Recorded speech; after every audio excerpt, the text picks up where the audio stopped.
I'm Melissa DeCaros, and you're watching Outside the Games with your host, Kevin Mountain.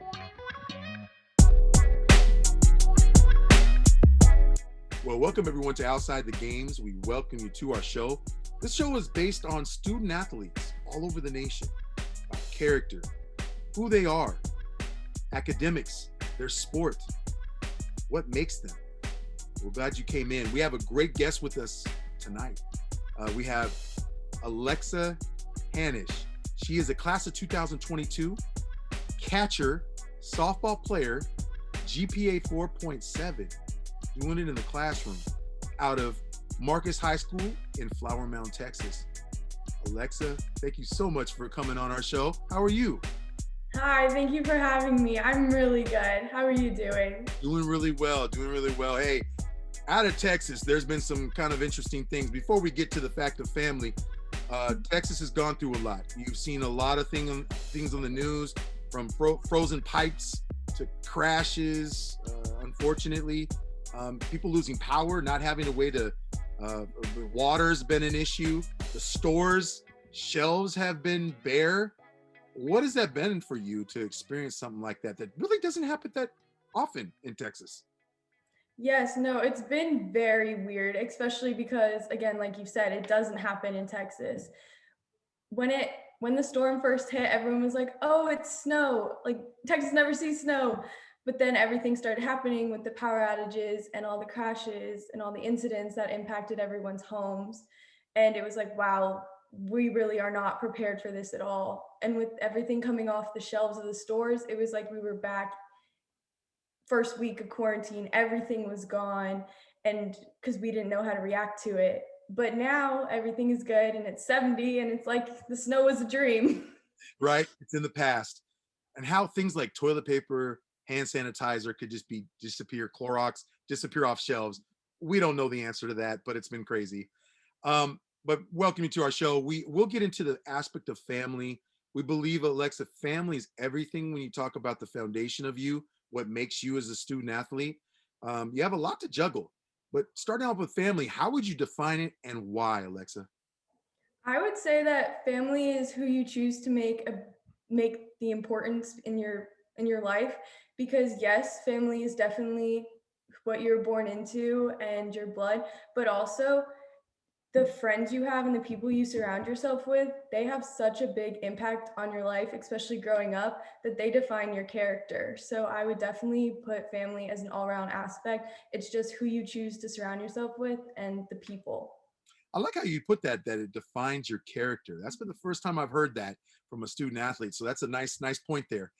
But talking about character, obviously there's some individuals in your life that mold you in the person that you are, that being your mom and your dad. Let's start out with mom first. What is it that she does for you to be the best student athlete possible, Alexa? I would definitely say that my mom is the one that pushes me. She pushes me harder than I've ever been pushed before, because she knows how good I can be and the work ethic that I have, and she's just like she keeps me on task all the time, and I love her for it. Even though we do bash heads sometimes, but all mothers and daughters do, but I love her for it. I bet. So there's a balance, right? There's a balance of a person. There's another individual in the home who is your parent. That's your dad. So there's a little bit of a buffering, a little bit of balance of how each one is able to help you as a student athlete. You being their daughter, take me through what your dad does for you. I would definitely say he is more towards the academic side, and he definitely helps keep me in line and make sure that I have all my assignments done on task. He's just there. He knows that I do it on my own time, but he's always just like, "I'm here right now. You're gonna go off to college soon. Let me just make sure." And I'm like, "I got it, Dad," but I appreciate in the end all be all that he cares that much to do it. Interesting that you say that you get it, you understand the reason why they push you, because sometimes it's a difficult thing for a student athlete.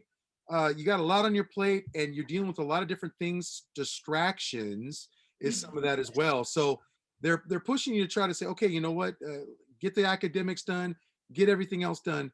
Sometimes you got to say, you know what, I got this, but you appreciate what they do for you. Do you think that patience is such a big key when it comes to that relationship that you have with your parents? Absolutely. Patience is literally virtue.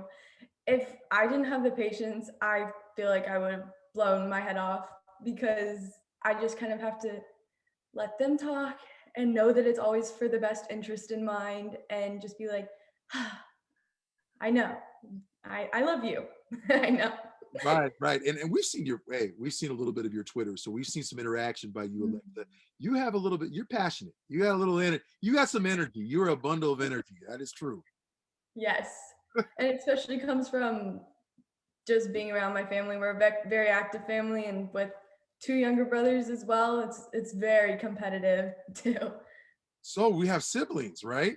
Yes, I have siblings. Oh my goodness. So sometimes it may be a fight of who has it in the bathroom, use of whatever things inside the house. So Mhm. it's like, hey, I'm older sister. I rule this place here. Okay. Yeah, it really is. It really is. But it helps being the only girl. That's a good point. That's a good point. Well, we get into mentorship, Alexa. Mentorship is such a big piece to the student athlete because, again, we always say it's the extension of the student athlete. I mean, who are your mentors and why? I would definitely say my mom, just because she's been there for me through everything. But I'd also say that my hitting coaches, Hmm. because we focus a lot on the mental part, like of in and out of softball. So she's definitely made me aware of when things are going bad, and then she's also helped me realize why, not just the what mechanical, but the why things are happening and how to approach it better, and just to zone in on the idea and not try to think about the bigger picture, because I'm a very mechanical person in that way. So definitely the why has helped me a lot.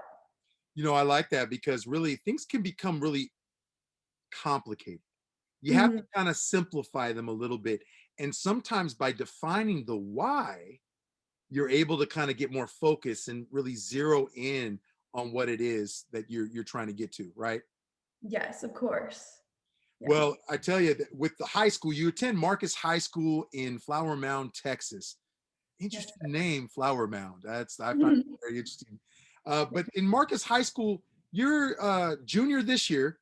So, Yes. what has freshman and sophomore year been for you as far as growth as a student? Let's hit on the student side of things because as student athlete, they're together. But let's talk about the student piece of it. What is Marcus High School? Take us in what that high school is like. Like I've never been there before. Right? Okay, so in ninth grade at our high school, since we have about 4,000 people, um, there's a ninth grade campus. So it's a very easy transition from eighth grade into high school. But of course, the classes are a lot more difficult, and they definitely are strenuous on you, especially if you're taking the upper classes, as I did and have been doing. But from there, it makes the transition into going to the main campus, which consists of 10th, 11th, and 12th grade, very easy because you know how the work is going to go. You've not babied on the ninth grade campus. It just makes it a little more separation.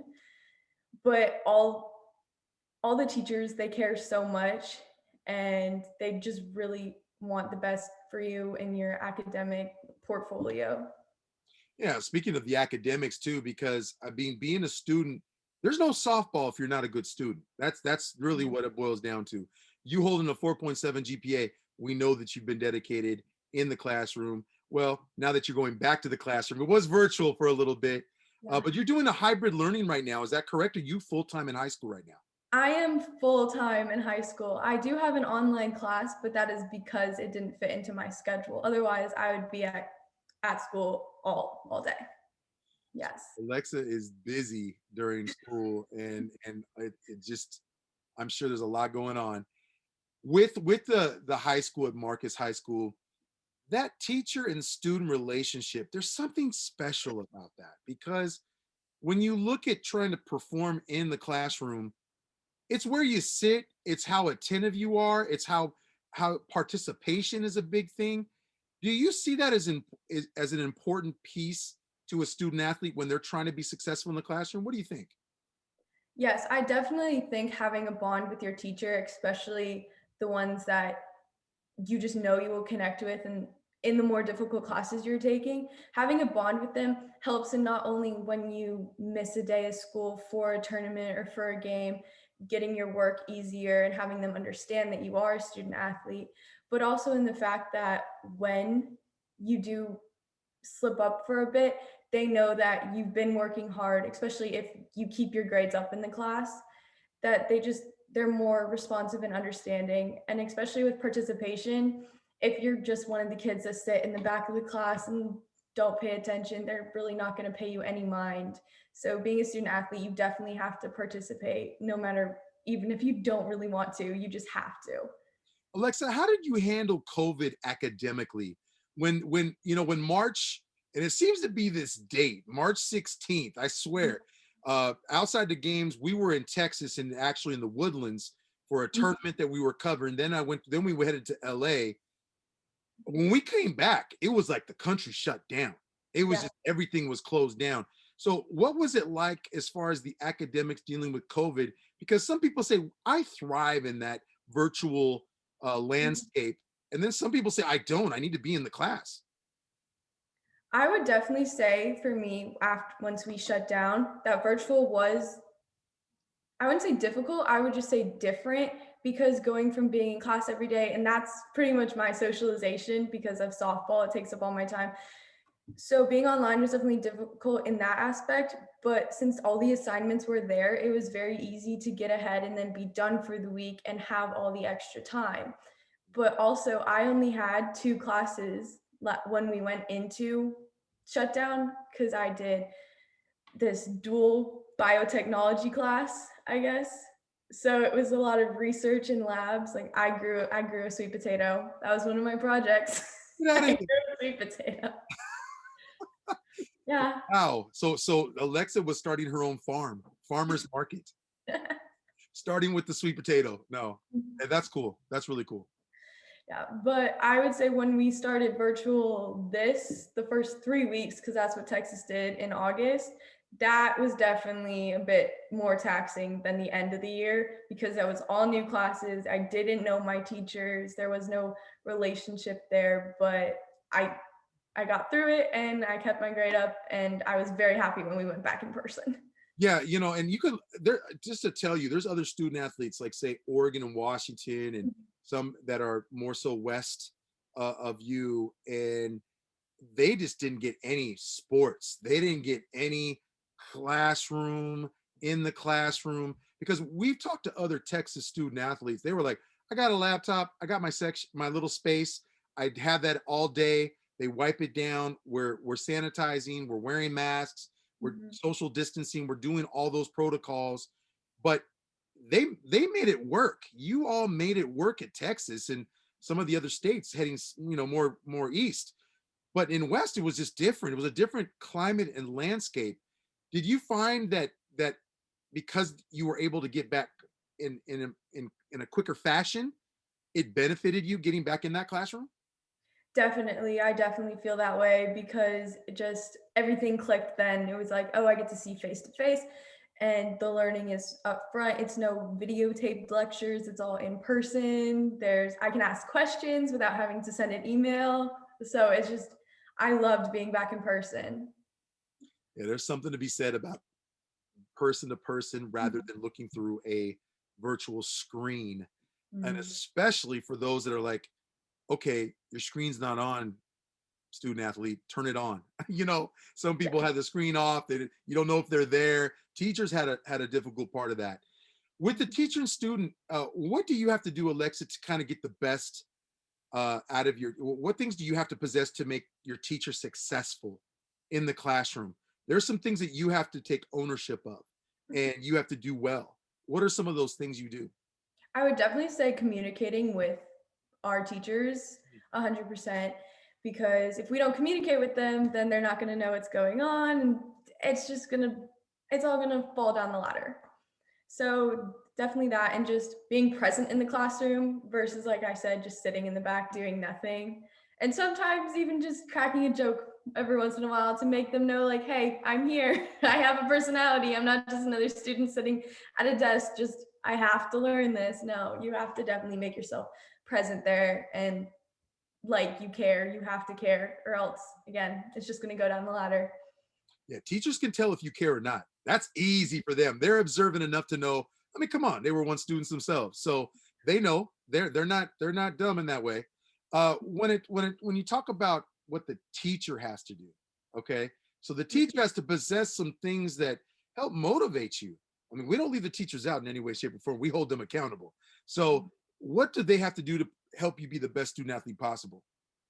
I think the teachers need to be able to, they talk to us as well and demonstrate that they do care and that they want to help us versus acting like a blank slate, which I think Marcus teachers are very good at carrying because you can, well, when we had full stadium football games, teachers were all there, all supporting versus we had our, you know, minimum entrance because of quarantine and COVID, but we had to do it.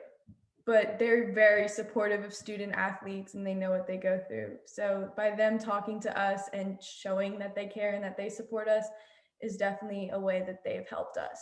Oh, that's good to know because that support is everything. Mhm. Everything, right? No, that's good to know. Well, we're here with Alexa Hanish, class of 2022, softball player, catcher. She has a 4.7 GPA in the classroom at Marcus High School, Flower Mound, Texas. We'll be right back. When your only competition is yourself, every challenge is only yours to lose or win. Theragun has changed the game for me. I'm Amanda Anisimova. I'm a professional tennis player from Miami, Florida. The Theragun is really good in the mornings because it helps me increase blood flow and prepare for my practices, especially when I'm pretty sore from the previous day.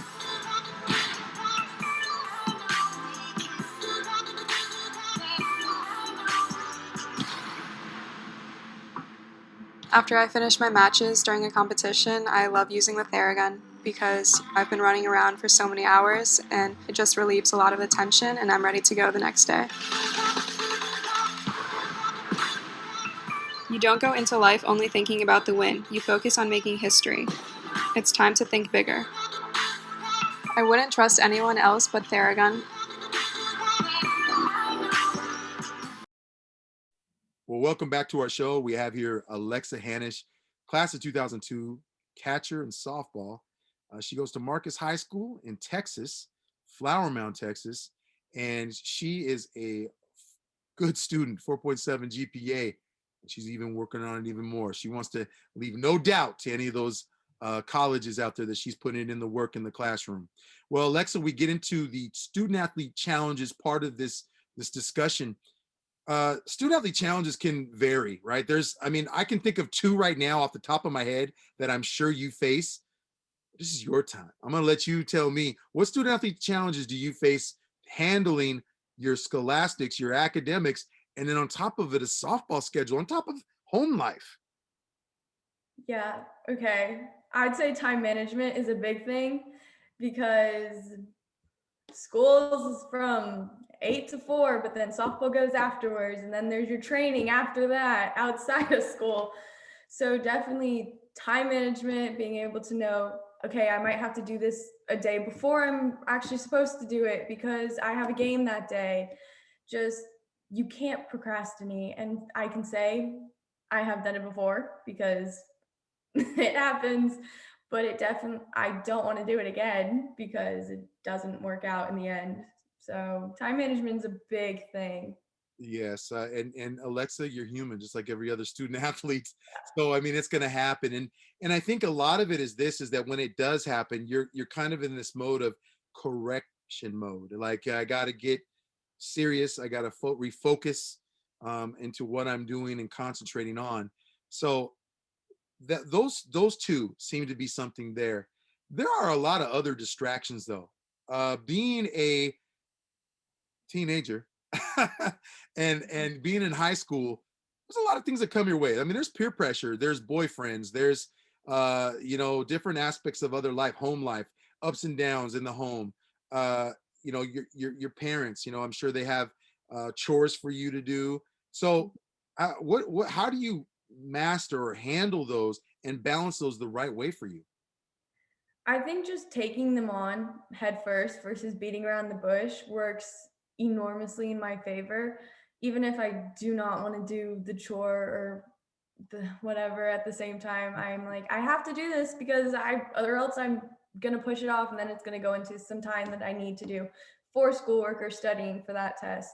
So just definitely facing everything head on, head first, and not procrastinating around it. How does Alexa, plan accordingly? So when I say like organization, preparation, those two key words, obviously something's got to pop inside your head and saying that I use this to help me keep prepared and organized. I use these tools to get me on track. What are some of those things that can really help other student athletes out? Because I think this is a really important piece here to the whole student athlete life, juggling academics and their sport. Well, this might be weird. I do this thing when I know I have something to do when I get home. I write it on a sticky note and I put it on my mirror. And because it's a big orange sticky note on my mirror, and I look at it and I'm like, I have to do this. And then when I'm done, I take it off and it's like refreshing because now my mirror is clean. There's nothing on my mirror anymore because I finished the task. So that's how I do that. So is there like 50 sticky notes? There's got to Yeah. be other things than just one thing on a sticky note. There's got to be a bunch of them all over it, but it's nice because you get to take those off. So is there sometimes you look at the mirror and there's a bunch of sticky notes up there? Oh, there's definitely been like 20 plus at a time because it's school, softball, distractions. It's all of them. It's not like, oh, let me just put school down. I mean, that would still be a lot, but Do you find it that you have to schedule time for friends? I think that's interesting because you're so busy. And what can happen is this, me once being a student athlete is you have this idle time.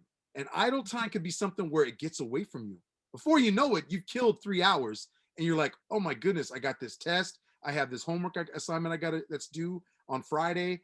I got to get back. But do you find it that you have to really schedule that time for friends and some other things?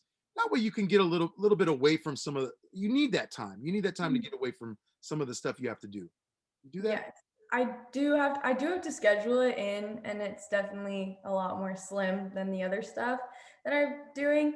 But I think it helps that my close friends and like my sisters, I call them all, is within my softball community. So we all understand that softball in school is a priority.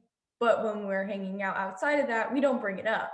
We just know that it comes first. So we understand if someone can't hang out because of our prior engagements. Yeah. So it comes with the territory. Yeah. That's just part of it, right? Definitely. How do you handle relationships? And I talk about this because again, as a high school student, you know, there's guys and there's the interest there sometimes. And how do you handle a relationship? Do they do those individuals know what to expect when dealing with you and saying, this is what's on my plate. I have this to do. Either you're on board with this or you're not. I can't handle some other distractions. And unfortunately, I gotta let you go. That's exactly how I put it. Actually, I'm an athlete and I have strict academics I have to do. I train pretty much every day. I would love to see you whenever I can, but it might come at the cost is you might have to help me with training. And then if they're an athlete, I'll be like, of course, I'll help you with training too. We can train together, even better. Like quality time and doing what we need to do is just a plus. But I put it out there. I'm an athlete. I'm a student. I need to get this done. So I am sorry in advance. If this doesn't work out, it doesn't work out. Couldn't said it any better. That's exactly it. And I'm glad I hit it right on the head as far as how you put it. So that's great. With media, now media is always a part of just the student athlete. There's media attention. Boy, she had a good slap in the left field, or from a hitting perspective, or wow, that person tried to steal second and she threw them out. She got that ball right there on time. There's a lot of that type of attention. It could be from a newspaper, it could be from social media. how does Alexa Hanish handle social media? There's a lot of apps. So how do you do that? Yes. I make myself known in a good way. And I make that I'm an athlete very well known. Especially I'm very active on Twitter. Yes, very active. But I make sure that everything just shows who I really am and doesn't show just the good or just, well, not ever just the bad, but it doesn't just show one side of me. It shows that I'm a character. I'm not just a 2D thing that you see through a camera lens, because I actually want to portray who I am and not just come off as a piece of bread. Right. Yeah, I mean, you're well-rounded. And I think that's the thing is you want to be that well-rounded personality, that person that's real, that's authentic.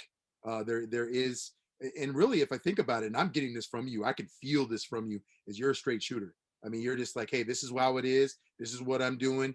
You like it, you don't, that's on you. But I got to keep plugging away. I got to keep grinding. Is that how you view yourself in wanting to portray that in the media? Yes, I definitely view myself as that straight shooter and blunt to the point. Like I keep people around that I know are gonna push me and that are the best people to have with me. Otherwise, I'm just like, I'm sorry, it's not, no. Yeah.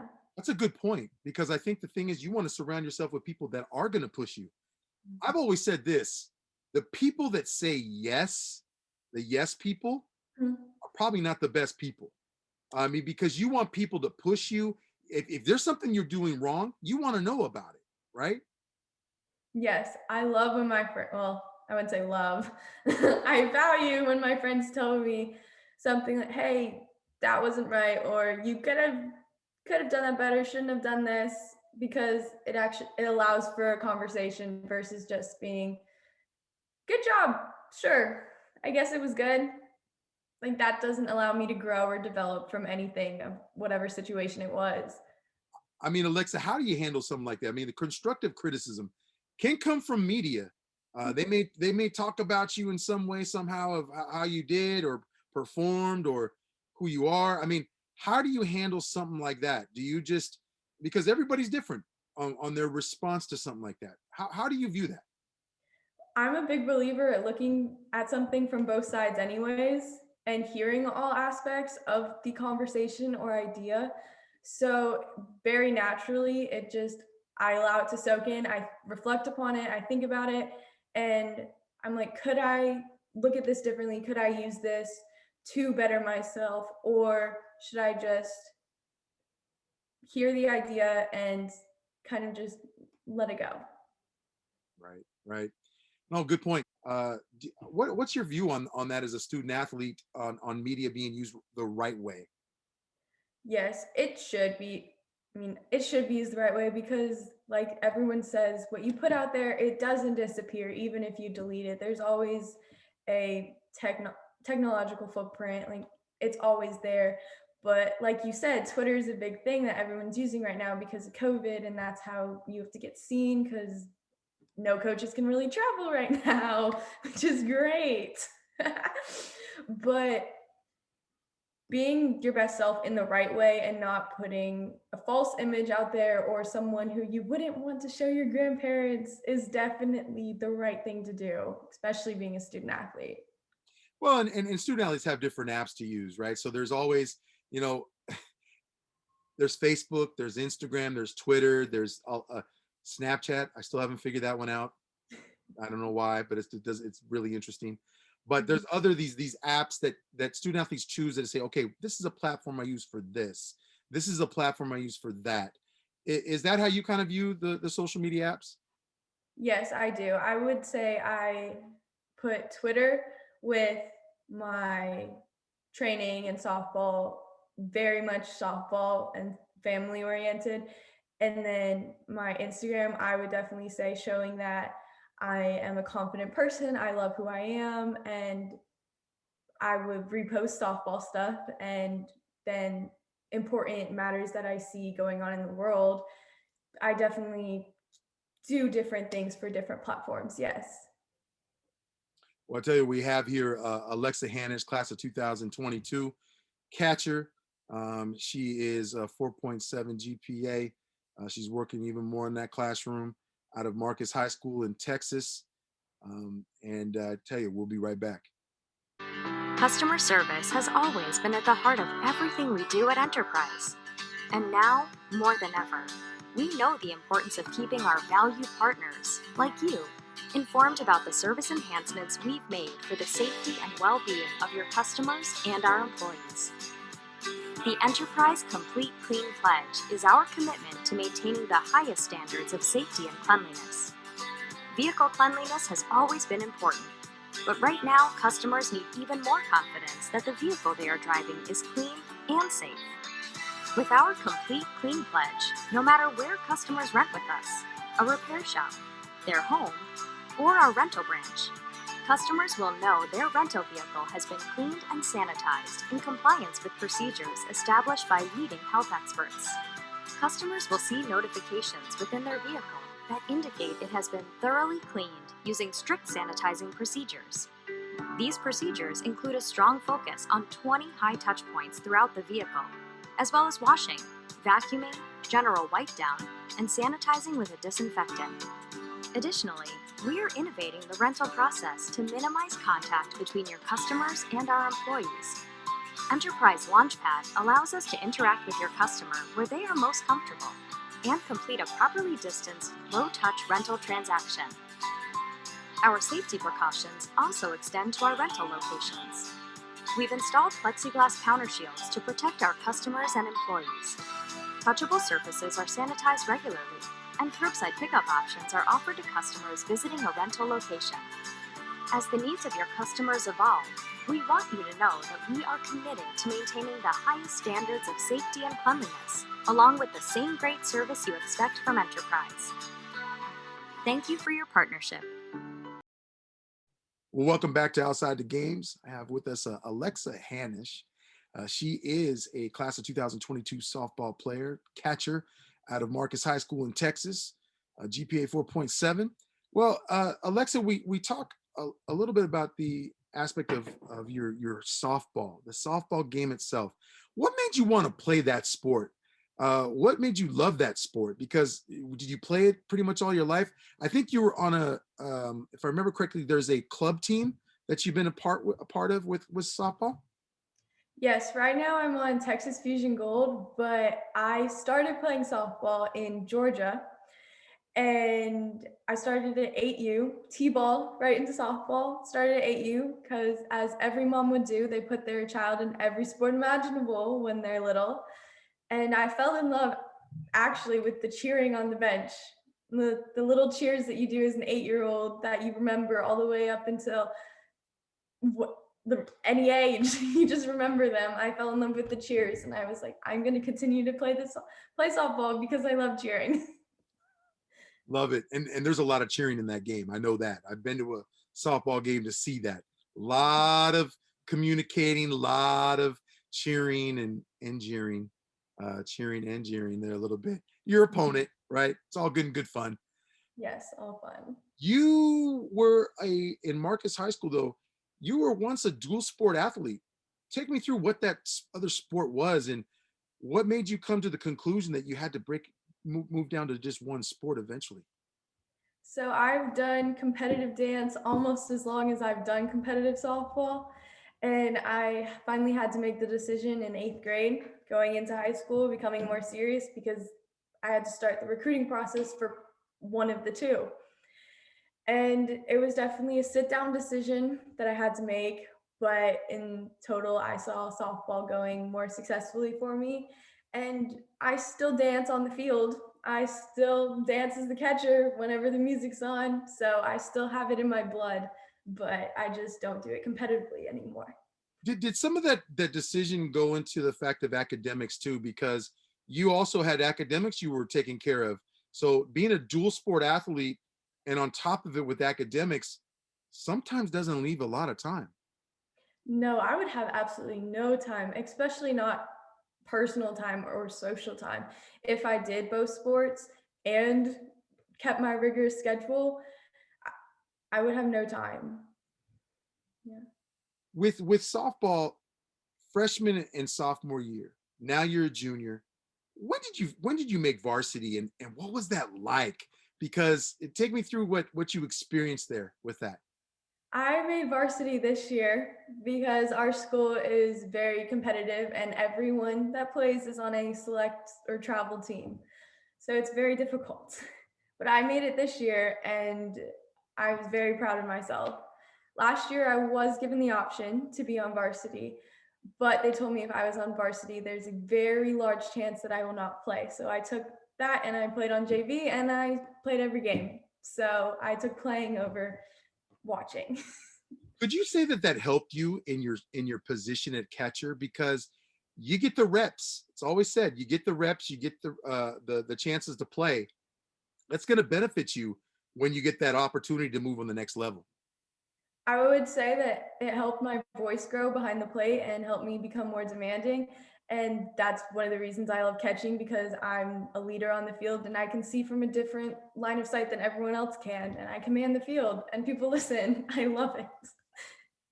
Break down catcher for me. What makes that position so difficult? The first thing I notice is you're in a crouching position a lot of the game. My knees would be gone. But what is it about catcher that just you love about the position? How challenging is it? What do you find enjoy? What's your enjoyment out of it? I can tell you as a catcher, bruises come with the position. That yes. But I love that, like I said, you command the field and if you can tell when your team is having a rough spot and you can tell when your pitcher's getting down because again, you have the relationship with your pitcher. So you can call time, go to the mound and talk and make them laugh, crack a joke, make it not even related to softball. And you just feel the camaraderie all around you because your attitude also depicts your whole team's. Because if you're down, everyone's looking at you. Everyone's like, okay, she catches the ball. What's she gonna do? So I love having that effect on my team and knowing that I can bring them together with just a little joke or a smile. Oh, that's powerful, Alexa. Uh, is there a lot to manage? I'm thinking to myself when watching some of the NCAA college softball, it seems like the catcher has a lot to manage. Not only are they okay, I have to be observant of all what's on base. How does my pitcher look to make that decision to come out there and talk to them, but also too the way you catch the ball has to be in that box to where that umpire does this. There's mine is running a million miles a minute, pretty much as a catcher. Of course, it's easier when there's nobody on, but there's never there's always somebody on. There's always somebody on. So, and of course, as framing goes, it depends on the umpire, but you can't complain. You have to. I love talking to my umpires though, as we're warming up. I love talking to them and just asking how their day was or something like that. And they also recognize me because I'm the only catcher that I know that wears a bandana.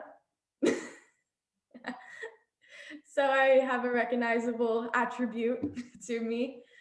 But again, yes, my mind is always running what to do, but it's as of right now, it's all in the subconscious because I've done it so many times that I don't even think twice about it. I just know.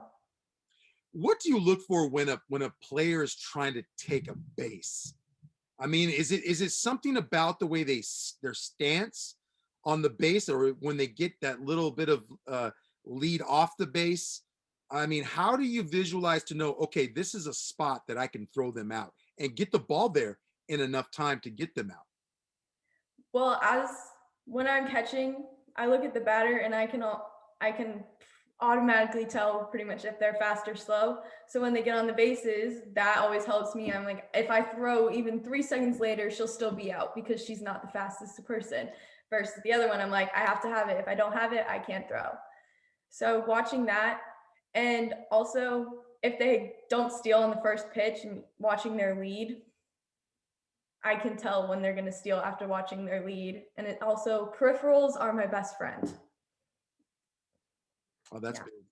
I So you have the peripherals, and what that exchange that happens I mean, I've seen some of the training workouts with catchers, yours included.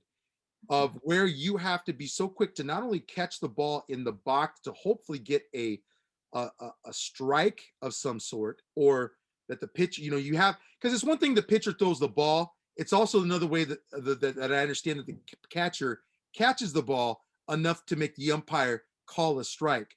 But when you see a base trying to be stolen, there's this exchange from the mitt to the ball to your hand to get the ball quickly out.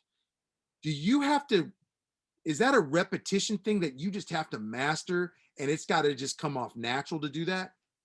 Yes, that is off of so many reps and just practice, because I do not think about it. I could tell you the day when I used to think about it, be like, I have to catch it, then transfer, then throw, and still make a good throw on a line.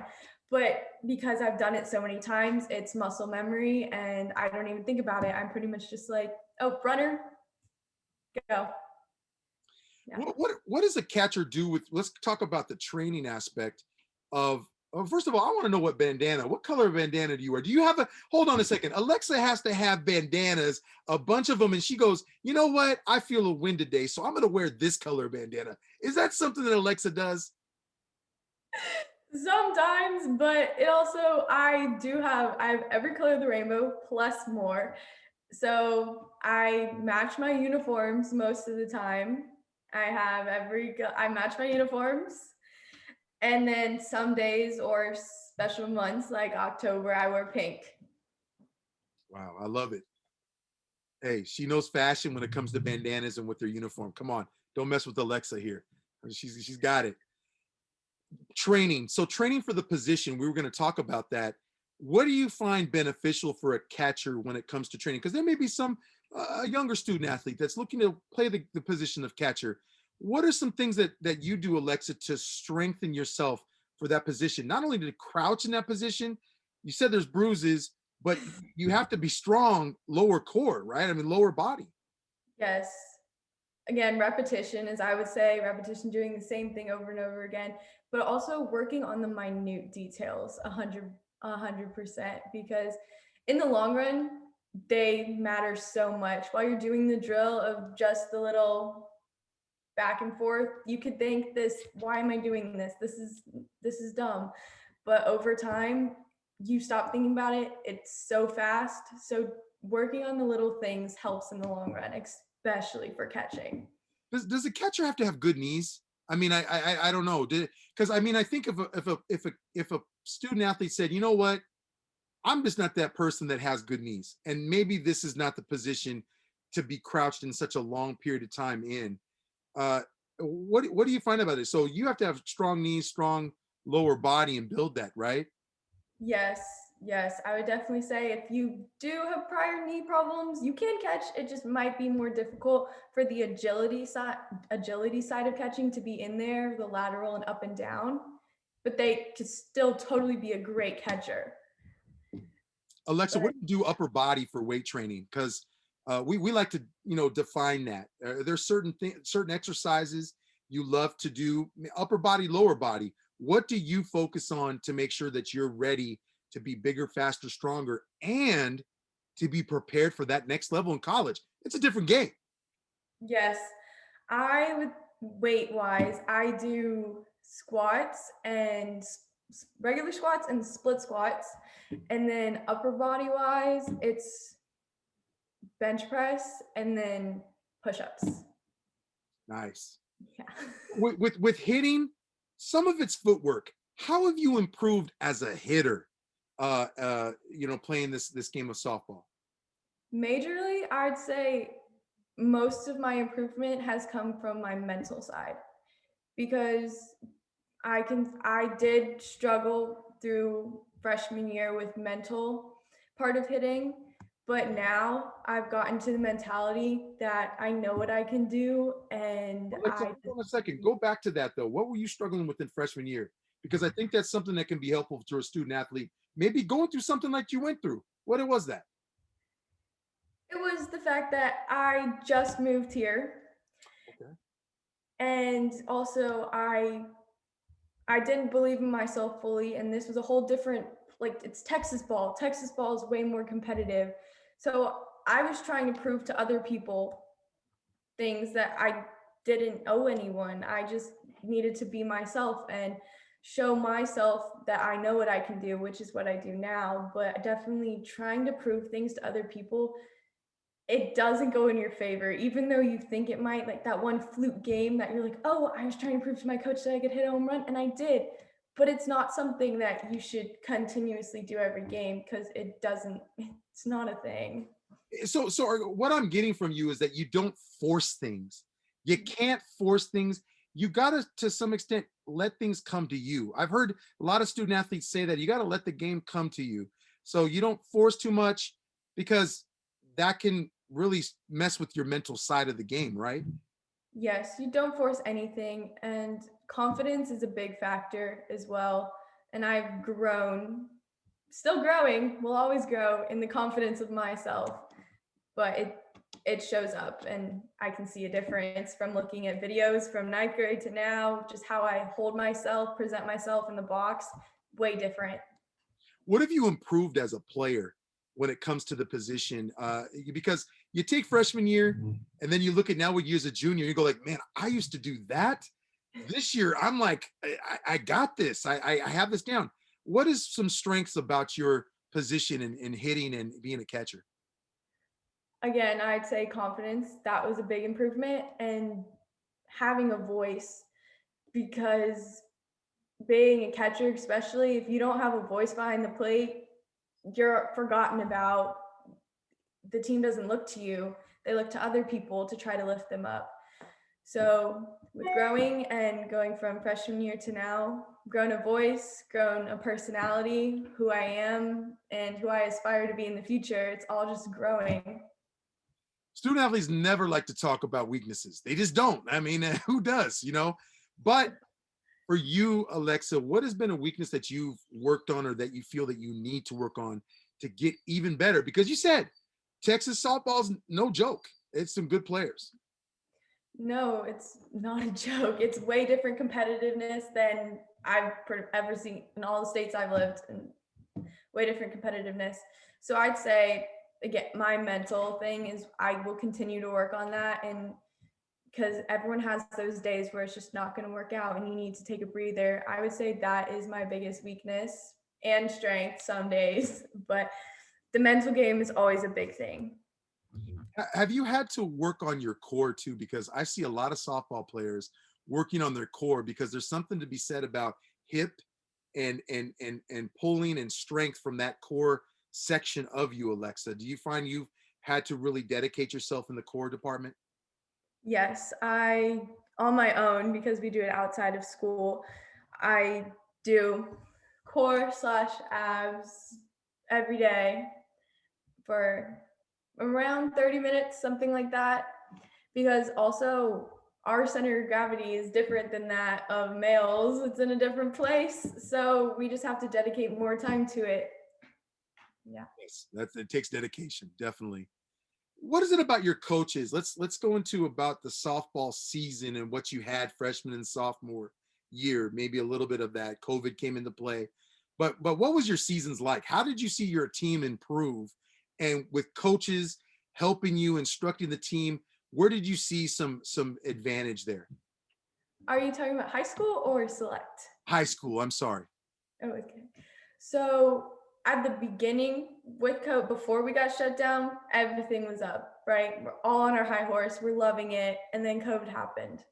Our coaches kept in contact with us the whole time, made sure we were good, and made sure everyone was safe. And then when we started up in August again, we had weekly Zoom calls with our coach, and she was giving us workouts that we had to submit every week just to keep us in shape and making sure we weren't just sitting on the couch binge watching Netflix the whole time. But we could also send her videos of us hitting and doing field work, because we were able to get on a field. We just couldn't be there with a coach. So we were able to send her videos, and she was able to give us feedback and critique them if we wanted to do that. So I love that that open communication was there. Teamwork is irreplaceable, and how much a team feels like a family.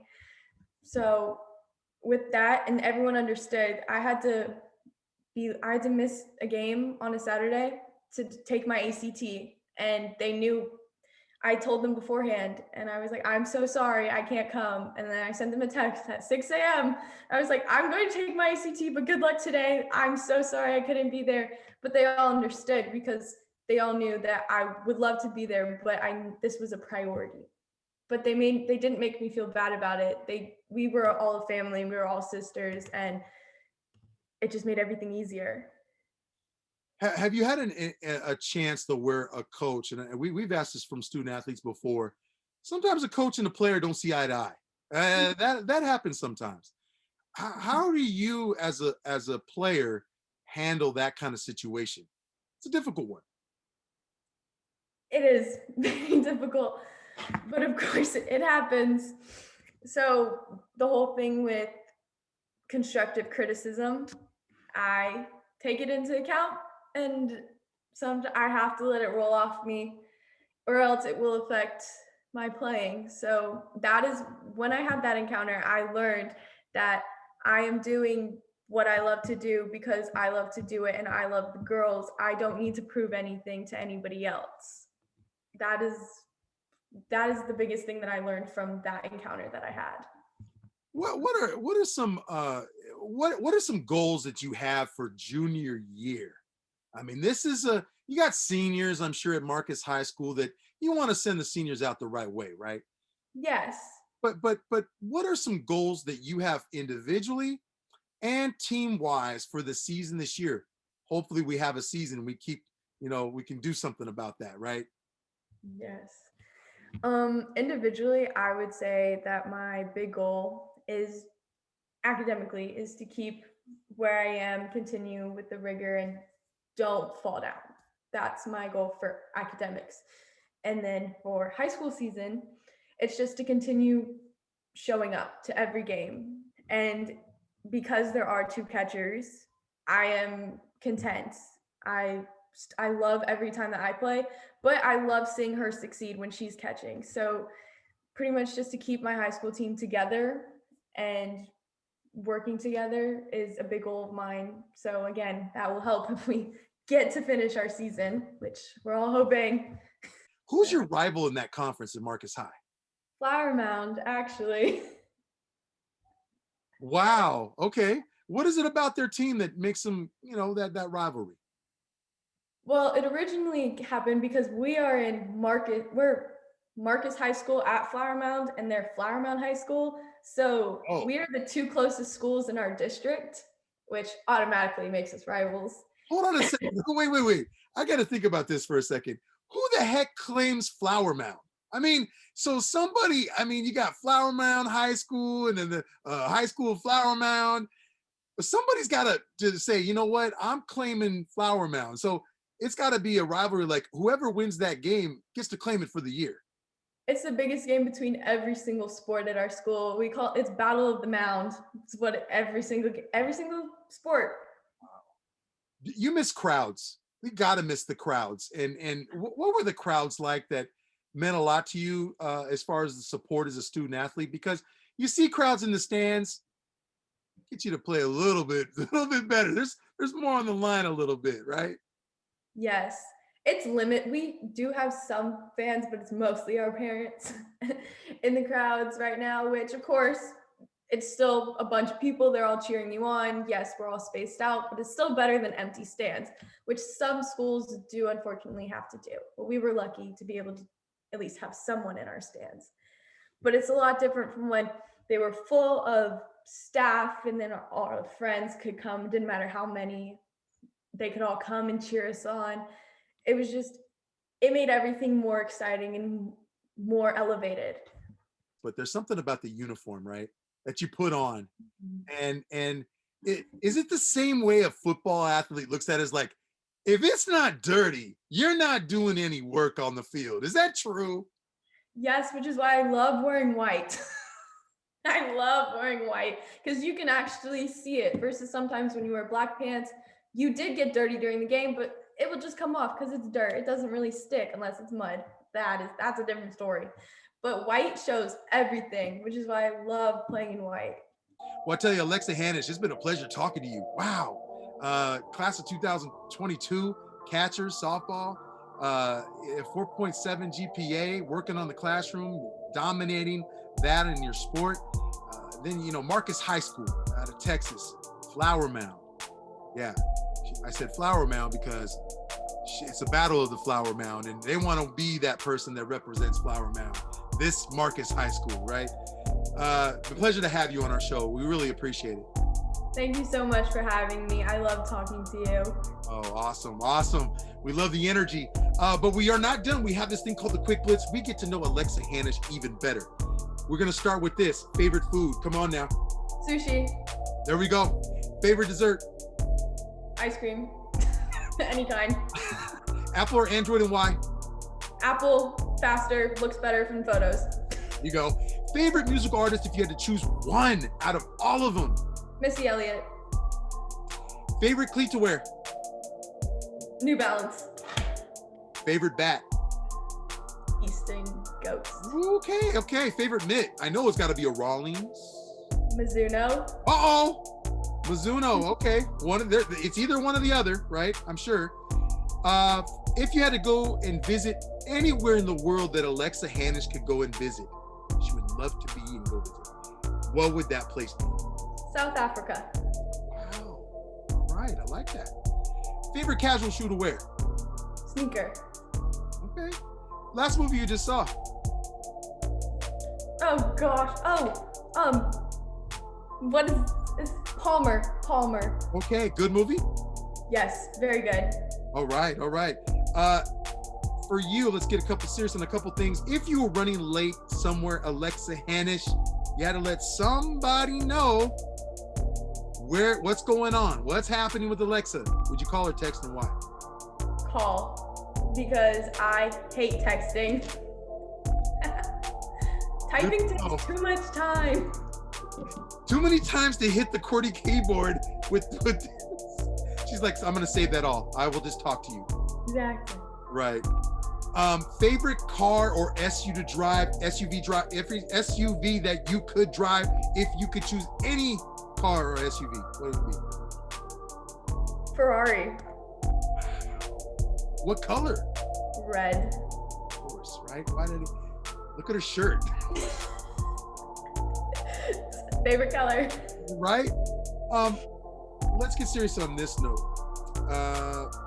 2020, thank goodness it's over with, right? Woo! 2021 obviously is a new year. But there's always something that you can think of, if I had an impact, and this is you, we're asking this question. Alexa, if you could make an impact in one thing in the world today, what would that one thing be? It would be advocating for mixed women like me, and being able to telling them that they can do what they put their mind to as long as they keep working for it, because that's something that I would want somebody to tell me. Yes. Love that. Last thing your mom told you. Good luck. Last thing your dad said to you. Why does your laptop keep freezing? Wow. Well, one last question I have for you. Okay. So it's what you would prefer. So would you prefer a dark uniform, or would you rather be on outside the games? Hey, we appreciate you very much, Alexa, and what you do on and off the field. Character is everything. You being a student athlete, managing that, there's a lot of work that goes into that. So I got to say, your parents are to be thanked, first of all and foremost, because they're sacrifices that they make and what they do for you. But then it's also the work you put in, because you have to do the work, and that's what it takes. So we appreciate you very much for being on our show. Thank you so much for having me. It was a pleasure. This is Savannah Gemolo, and you've been watching Outside the Games with your host, Kevin Menton.